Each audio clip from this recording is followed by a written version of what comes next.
নমস্কার দর্শক বন্ধু, সবাই ভালো আছেন? ভালো থাকতেই হবে। প্রতিদিন বলুন সকালে উঠে ভালো আছি ভালো আছি ভালো থাকবো। এই যে কথা বলা, ভালো থাকা, ভালো রাখা নিজের ভাবনার উপরে প্রতিফলন হবে। কষ্টে আছেন, দুঃখ আছেন, কিন্তু প্রতিদিন বলবেন আমি অবশ্যই ভালো আছি। ভালো ভালো বলতে বলতে ভালোটাই ঘটবে। তেমনই আমরা যেমন ভাবনা করব, তেমন চিন্তা করব, আমাদের সেইগুলো প্রতিফলন হয়। আমাদের প্রত্যেকের ব্রেনে কোটি কোটি সিনেমা আছে। সিনেমাগুলো আমাদের শরীরের হস্তরেখার মধ্যে কানেকশন আছে। ভাবনার সঙ্গে আমরা হাতের রেখা পাল্টাবেই। প্রত্যেকের বলবো নিজের রাগকে কন্ট্রোল করুন। ভাগ্যকে উচ্চ র্যাঙ্কে তুলতে গেলে গীতায় বানিয়ে আছে, কৃষ্ণ অর্জুনকে বলেছিল যে ধৈর্য, রাগ সম্মান করতে হবে। সময় ক্ষেত্রে নিজেকে কচ্ছপের মতো গুটিয়ে রাখুন, ভাগ্য পরিবর্তন হবেই হবে। আর বলি নিজের বাস্তবকে ঠিক রাখুন, সাজান, সৌন্দর্যের বাহার আনুন, নিজেকে সাজাতে শিখুন। ভাবনা চিন্তা ভালো নেই, ভাগ্য ফিরবে। এবং এই বৃহত্তম শাস্ত্র সমুদ্রের আকার ধারণ করেছে। মনি ঋষিদের গাঁথা। প্রত্যেকটা মানুষের ভাগ্য খারাপ, ভালো মন্দ সব কিছু আছে। তার প্রতিক্রিয়া আমরা যেগুলো শিখেছি আমরা তুলে ধরবো। জ্যোতিষের কাছে গেলে, যেমন আমার কাছে ডাইরেক্ট আমার কাছে আসলে বা আমি তো ভিজিট নেবো অবশ্যই, কিন্তু নিজের বাড়িতে বসে নিজের কুণ্ডলী মিলান, কুণ্ডলী নিয়েও দিচ্ছি। কিছু কিছু কমেন্ট আসছে কুণ্ডলী বিচার জানা, আমি এর ফাঁকে কুণ্ডলী বিচার দেখাচ্ছি। কিন্তু হাত ফার্স্ট একটি যমক বাচ্চা 5 মিনিট এদিক ওদিক হলে একজন ভালো র্যাঙ্কে যাচ্ছে, আমি খুব খারাপ র্যাঙ্কে যাচ্ছে যমক বাচ্চা। তার কুণ্ডলী বিচারে কতটাই সমস্যা। কেন লগ্ন ডিগ্রি হিসাবে আছে, ডিগ্রি পার হয়ে গেলে তার ভাগ্য চেঞ্জ হয়ে যাচ্ছে। কিন্তু সরলভাবে তার হাত মেলাতে হবে। যে কোনো জ্যোতিষ হাত ও চার্ট দুটো বিচার করে আমরা জীবনের সঠিক সিদ্ধান্ত নিতে পারে, বলতে পারে। শুধু কুণ্ডলী বিচার হয় না, তার সাথে হাতকে মেলাতে হবে। তাই আমি প্রত্যেকটা ব্যক্তিকে বলবো, এই জ্যোতিষ জগতে বাস্তু, হাত চার্ট ভালো করে দেখে একটা ব্যক্তি ক্যালকুলেশন করা অবশ্যই উচিত। তার জীবন পরিবর্তন হবে। এবং নিজেকে পরিবর্তন করার জন্য ভালো চিন্তা ভাবনা নেই, ভালোটা আসবে। নেগেটিভ চিন্তা ভাবনা নেগেটিভ ঘটবে। প্রত্যেক ভিডিও লাস্ট পর্যন্ত দেখবেন, কাটবেন না। প্রত্যেকটা ভিডিও সাবস্ক্রাইব করবেন, লাইক শেয়ার করবেন। শেয়ার করার কথা বলা কারণ আপনি দেখে একজনকে দেখাচ্ছেন, তার উপকার হচ্ছে, তার কারণে আমরা ভালো অবশ্যই তো হবে। এইটা বাস্তব। আমি যে তথ্যগুলো তুলে ধরছি মিলবে। প্রতিটা ভিডিও দেখুন, ভালো হবে। ব্যাপারটা দেখাবো একটা বিষয়ের উপর নয়, সব কিছু সব রকম বিষয়। আরও বিভিন্ন ভিডিও দিয়েছি একটা করে বিষয়ের উপরে। যেমন বিজনেস করবে কি করে, কোন কোন রেখা থাকে, কোন কোন ব্যবসা করে, আগের ভিডিও দিয়েছি। এবং সেই ব্যাপারে আমি আজ কিছু তথ্য তুলে ধরবো। কিন্তু নিজেদের ভালো থাকার জন্য নিজের রাগকে ফার্স্ট কন্ট্রোল করতে হবে, ধৈর্য ধরতে হবে। এটা গীতার বাণী। কৃষ্ণ অর্জুনকে ফার্স্ট বলেছিল সময় ক্ষেত্রে এক পা পিছিয়ে এসো, আবার সময় ক্ষেত্রে এক পা এগিয়ে যাও। ক্রোধ ক্ষতিকারক। তাই দেখুন, বেশি কথা বলবো না, সময় খুব শর্ট। একটি হাত আছে। প্রথমে এই যে আয়ুরেখা, কোনো ব্যক্তির হাতে আয়ুরেখাটা দু হাতের ছোট হলে শারীরিক সমস্যা হতেই পারে। আয়ুরেখা ছোট মানে তার দুটো হাতে মেলাতে হবে। তাহলে এখানে 100 পর্যন্ত এই পর্যন্ত আসে, এই মণিবন্ধন পর্যন্ত 100 হয়। কিন্তু দু হাতে যদি ওই রকম ছোট হয়, তার আয়ু কম অবশ্যই হয়। দুটো হাতে মেলাতে হবে। তার সঙ্গে তার চারটা মেলাতে হবে। অষ্টম ঘরে তার হেলথের বিচার করা হয়। ওখানে কোনো পাপক গ্রহ কানেকশন করলে, শনি মঙ্গল, আর দুটো হাত আয়ুরেখা কাটা থাকলে, ভঙ্গ থাকলে, খুব কম বয়স মানে খুব আয়ু কম বলা হয়। যদিও ঈশ্বরের হাতে মৃত্যু জন্ম আমরা বলি, কিন্তু এর জ্যোতিষশাস্ত্র সেটা মনি ঋষিদের গাঁথা মিলবে। যদি আয়ুরেখা পুরো ডাইরেক্ট সোজা এসে মণিবন্ধনে মিলে যায়, কোনো ভাঙা নেই, তাহলে এটা 100 বছর ধরা হয়। আপনার দুটো হাতে মিলাতে হবে। শিরোরেখা সৌন্দর্য সুগঠিত, তা সেই ব্যক্তি যদি কোনো রেখার দ্বারা এই রেখা না কাটে, জব বা কোনো রেখার সঙ্গে না যুক্ত হয়, ছেদ হয়, সেই ব্যক্তি অনেক ধৈর্যশীল। হৃদয় রেখা খুব সুন্দরভাবে বৃহস্পতি স্থান গ্রহণ করলে হৃদয়মান, কিন্তু সেই ব্যক্তিদের মানসিক কিছু কষ্ট হয়। কেন? তারা হৃদয়মান, সবার জন্য কিছু করতে যাবে, নিজের কষ্টটা বহন করতে হবে। আজকাল বেশিরভাগ চরিত্র দোষ নিয়ে অনেকে আলোচনা করে, কিন্তু চরিত্র দোষটা ওটা এমন কোনো ব্যাপার নয়।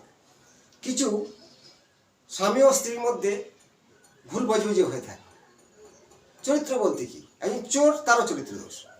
বড় মন্ত্রী তারা কোটি কোটি টাকা চুরি করতেছে, সেটা চরিত্র দোষ নয়। শুধু নারী পুরুষ সম্পর্ক হলে চরিত্র দোষ। চরিত্র দোষ অনেক রকমের হয়। এবার বলা যায় শারীরিক অবহিত সম্পর্ক। অবহিত সম্পর্ক হওয়ার কারণ কিছু সিম্বল দেখাবো, কিন্তু আপনারা এটা নিজেদের হাতে দেখে মেলাতে পারবেন না। তোমার তুলে ধরছি। শুক্রের স্থান, শুক্র আমাদের যথেষ্ট রিপু সুখকে বজায় করে। যদি শুক্রের স্থানে কোনো রেখা না থাকে, সেটা শারীরিক সুখ থেকে বঞ্চিত হয়ে থাকে, সন্তানহীন হয়ে থাকে। যদি কোনো রেখা এইভাবে ঊর্ধ্বগামী হয়ে জাল তৈরি করে এইভাবে, তার সাথে এটা চরিত্র দোষ বলা যায়, কিন্তু আবার না হতে পারে। কিন্তু কেন না হতে পারে? তার সঙ্গে আরো কিছু মিলাতে হবে। শুক্রের সাথে চন্দ্রকে মিলাতে হবে। চন্দ্র হলো আমাদের মনকে কন্ট্রোল করে। তাহলে চন্দ্রস্থানে ক্রস চিহ্ন থাকতে হবে, তীর চিহ্ন থাকতে হবে। চন্দ্র হলো মন, নিয়ন্ত্রণ হারে কিছু করে বসতে পারে। এবারে তার সাথে রবি, যশ সম্মান খ্যাতি, রবি রেখা রাহু রেখার দ্বারাই ক্রস করে দিয়েছে। মানহানি হওয়ার প্রবল সম্ভাবনা আছে। এবং এই রবি শনি রেখা অনেকটা ব্যবধান, মধ্যমা অনামিকা এর মধ্যে জুড়বে, এখানে একটা কলম যাবে। এবং নারীদের হাতে হলে তার ফিঙ্গারটা বডি ছাড়া এই লম্বা লম্বা ফিঙ্গার হবে। এগুলো সাধারণভাবে আপনার ভিডিও দেখে মেলাতে পারবেন না। ভালো পারদর্শী জ্যোতিষী এটাকে কন্ট্রোল করে মেলাতে পারবে। কিন্তু কিছুটা আমি নমুনা দিলাম। এখানে এইভাবে কোনো ক্রস করলে, রাহু রেখা এসে শুক্র রেখার সাথে এরকম ক্রস তৈরি হলে সেটা হবে। তিল থাকলে হবে, জপ চিহ্ন থাকলে হবে। এই চিহ্নগুলো হচ্ছে কি অবহিত সম্পর্কের একটা ব্যবধান টানে। এবং অষ্টম ঘরটা হেলতে বলে, ওখানে শুক্র যদি ভালো ডিগ্রি নিয়ে, মানে 15 থেকে 16 মধ্যে থাকতে হবে, বেশি ডিগ্রি নয়, তার জন্য কিছুটা একের অধিক সম্পর্ক করে থাকে। হাত চাপ দুটো মিলাতে হবে, তবে মিলবে। স্বার্থপর কাদের বলা হয়? এই বৃদ্ধাঙ্গুলিটা, এই যে একটু হেড়া আছে, যদি এটা স্ট্রেট সোজা হয়ে থাকে, এই বৃদ্ধাঙ্গুলিটা স্ট্রেট সোজা হবে একদম, তারা একটু স্বার্থপর হবে। যদি একটু ব্যাড হয়, যে থানা সাহেবের যে বৃদ্ধাঙ্গুলি দেওয়ার ছবি দেওয়া আছে, এরা হচ্ছে হৃদয়বান। বিনা মানে স্বার্থ সবার আছে, কিন্তু অধিক স্বার্থপর হওয়া, স্ট্রেট সোজা হবে। এই জ্যোতিষের বিভিন্ন ফর্মুলা দেওয়া। এবার দেখাবো, ধর এটা শনি নাম। এই যে শনির ফিঙ্গারের উপরে সৌন্দর্য ছোট ছোট অনেক সময় দুটো রেখাও থাকতে পারে, নেমে এসে আয়ু রেখায় জোরে। এই ব্যক্তিরা একটু 30, 35 বা 40 বছর বয়স থেকে তারা উন্নতি করে থাকে, কিন্তু এই সময় অনেক সময় আয়ু রেখা থেকে এই শনি রেখা কেটে দেয়, মানে ঊর্ধ্বগামী কেটে। এটাকে রাহু শনির সঙ্গে যুক্ত থেকে শনিকে বাধা কর্ম দেয়, শনি কর্মকে বাধা সৃষ্টি করে, আপনার কর্মর ক্ষেত্রে বাধা সৃষ্টি করে। যে কর্ম করছে সেটাকে বাধা দিচ্ছে এইভাবে কাটলে।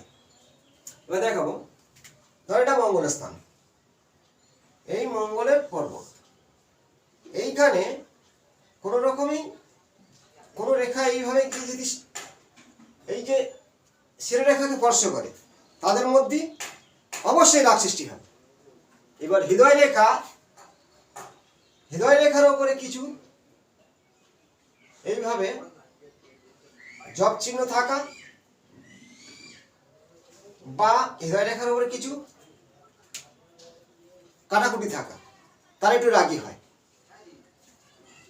হঠাৎ কোনো কথাইতে তার রেগে যেতে পারে, প্রয়োজন তার নিজের মাথায় নিজেরাই কোনো জিনিস আঘাত করবে, রক্তপাত করবে, মঙ্গল রক্ত দেয়।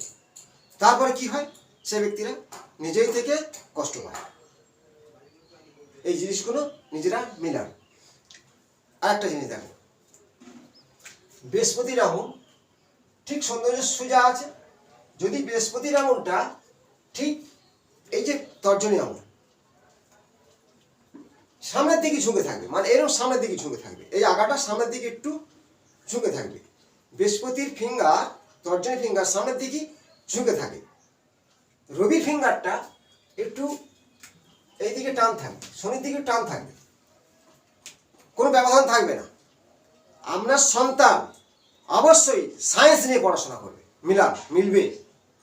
বৃহস্পতির ফিঙ্গার সামনের দিকে ঝুঁকে আছে, এই যে ওপরটা একটু সামনে, আগাটা সুচলা, এবং রবির ফিঙ্গার শনির দিকে একটু ঝুঁকে আছে। সন্তান, আপনার সন্তান কন্যা সন্তান হতে পারে, পুত্র সন্তান হতে পারে, সে সায়েন্স নিয়ে পড়াশোনা করবে। চার্টেতে নিয়ে আমরা কি দেখি, হরস্কোপের মধ্যে মঙ্গল রাহু সাথে বুধ থাকলে হয়, শুক্রর সাথে বুধ, তার সাথে শনি থাকলেও সায়েন্স নিয়ে পড়াশোনা করে, তার ঘর অনুযায়ী, তার দিক অনুযায়ী অনেক কিছু বিচারে করে। কিন্তু হাতের মধ্যে আমি দেখি করি, ফিঙ্গারটা সুচলা হবে, বারবার দেখাচ্ছি, বৃহস্পতির ফিঙ্গারটা সামনের দিকে একটু ঝুঁকে থাকবে, ঠিক এইভাবে একটু ঝোঁকা থাকবে, এইরকম। আর রবির ফিঙ্গার শনির দিকে গেলে থাকবে। আপনার সন্তান সায়েন্স নিয়ে পড়াশোনা করছে, আর্টস কারা পড়াশোনা করবে, এই বৃহস্পতির ফিঙ্গার ঠিক এই দিকে ঝুঁকে থাকবে, শনির দিকে ঝুঁকে থাকবে। এরা হচ্ছে কি আর্টসের ছাত্র। বৃহস্পতির ফিঙ্গার শনির দিকে ঝুঁকে থাকবে, এরা আর্টস নিয়ে পড়াশোনা করে। আর বুধের ফিঙ্গার যদি রবির দিকে ঝুঁকে থাকে, এই যে কনিষ্ঠ আঙুল এই বুধের দিকে রবির ফিঙ্গার দিকে ঝুঁকে আছে, এটা থাকলে কমার্স নিয়ে পড়াশোনা করবে। ফিঙ্গার দেখে বাড়িতে বসে নিজেরা মিলান যে পড়াশোনা সে কোন দিকে যাবে, মিলতে বাধ্য হবে। আমার এই ভিডিও ভালো করে দেখবে, যেমনভাবে বলছি যে সায়েন্স পড়াশোনা করবে কি আর্টস, কমার্স, ফিঙ্গারের উপরে বলে দেওয়া যাবে। হাতের সিম্বল হলো তার ফিঙ্গার, সুচলা ফিঙ্গার, ভোঁতা ফিঙ্গার। যাদের হাতের ফিঙ্গারগুলো ভোঁতা, তারা সেই ব্যক্তিরা পরিশ্রম করে ইনকাম করে, তারা বেশি বাঘের থাবার মতো, তারা আজীবন পরিশ্রম করে ইনকাম করে। মিলাবেন। আমি যে ভিডিওগুলো দিচ্ছি, একটা ভিডিও দেখে আপনার না মিলতে পারে, পরবর্তী ভিডিও দেখবে, আগের ভিডিও দেখবে, মিলবেই। যে বিভিন্ন ফর্মুলা পরবর্তী অংশে আবার আমি এসে জানাবো কোন কোন বিষয়ে আপনার সামনে তুলে ধরবো। কিন্তু প্রত্যেকটা ভিডিও লাইক, শেয়ার, কমেন্ট করবেন এবং প্রত্যেকে ভালো থাকবেন। নমস্কার।